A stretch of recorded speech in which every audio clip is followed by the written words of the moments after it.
नमस्कार, मी Poonam news अनकटच्या top 10 बातमीपत्रात तुमचं सगळ्यांचं स्वागत करते। पाहूया टॉप 10 घडामोडी।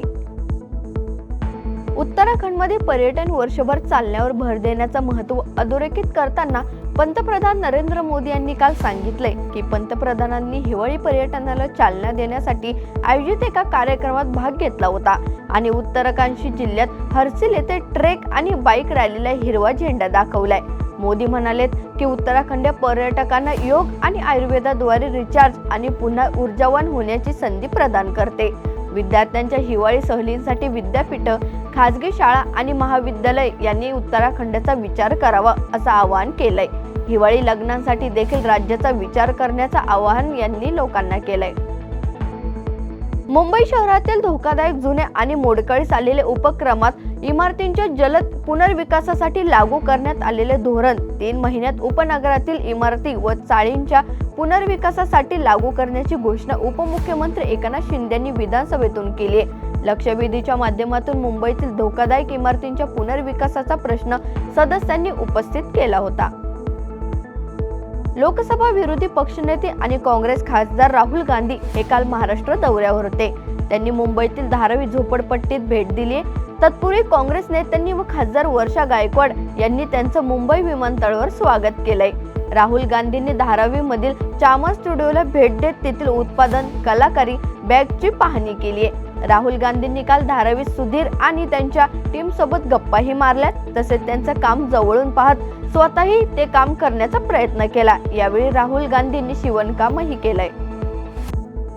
धनंजय मुंडेंच्या राजीनाम्यासंदर्भात विरोधक सत्ताधाऱ्यांना घेरण्याच्या तयारीत आहेत। मुंडेंच्या राजीनाम्याबाबत मुख्यमंत्री फडणवीस यांनी माध्यमांसमोर बोलण्यापूर्वी सभागृहात राजीनाम्याची माहिती द्यायला हवी होती, अशी भूमिका विरोधकांनी घेतली। 48 तासानंतर ही सभागृहात विरोधकांच्या मुंडेंच्या राजीनाम्याबाबत माहिती दिली नसल्यानं महाविकास आघाडी आज आक्रमक होण्याची शक्यता आहे। बीड जिल्ह्यातील विस्कटलेली जातीय वीण पुन्हा नव्याने बांधता यावी म्हणून काँग्रेसचे प्रदेशाध्यक्ष हर्षवर्धन सपकाळ यांनी पुढाकार घेतलाय।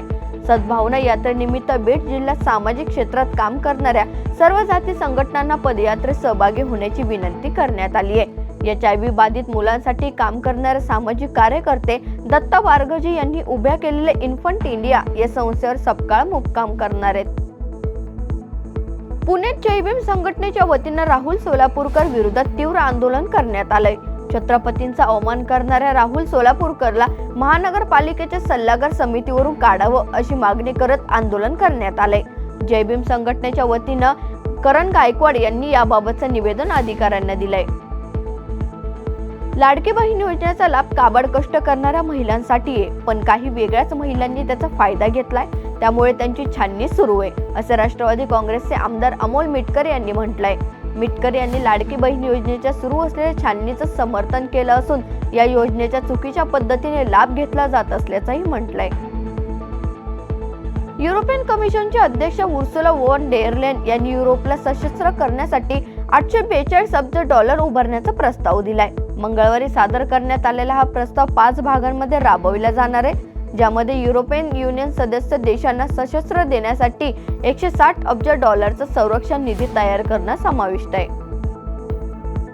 चीनने बुधवारी आपल्या वार्षिक संरक्षण बजेटमध्ये 7.2% वाढ जाहीर केली आहे, ज्यामध्ये ते $249 अब्ज इतकी झाली आहे। हे भारताच्या एकूण $80 अब्ज लष्करी बजेटच्या जवळजवळ तिप्पट आहे। TOIच्या मते तज्ञांचा अंदाज आहे की चीनचा प्रत्यक्ष संरक्षण खर्च त्यांनी जाहीर केलेल्या खर्चापेक्षा 40 ते 50% जास्त आहे। छत्रपती संभाजीनगरमध्ये गेल्या काही दिवसांमध्ये घडत असलेल्या घटनांनी महिला आणि मुलींच्या सुरक्षिततेचा प्रश्न ऐरणीवर आलाय। मुलीची छेड काढण्याच्या कारणावरून जाब विचारण्यासाठी गेलेल्या अल्पवयीन मुलीच्या आई वडिलांना हाताने, लाकडी दांडक्याने आणि लाथाबुक्क्यांनी मारहाण केल्याची घटना समोर आली आहे। या प्रकरणी मारहाण करणाऱ्या तिघांविरुद्ध पोलीस ठाण्यात गुन्हा दाखल करण्यात आलाय। या बातमीसह टॉप 10 बातमीपत्रात इथेच थांबूयात। पाहत राहा न्यूज अनकट।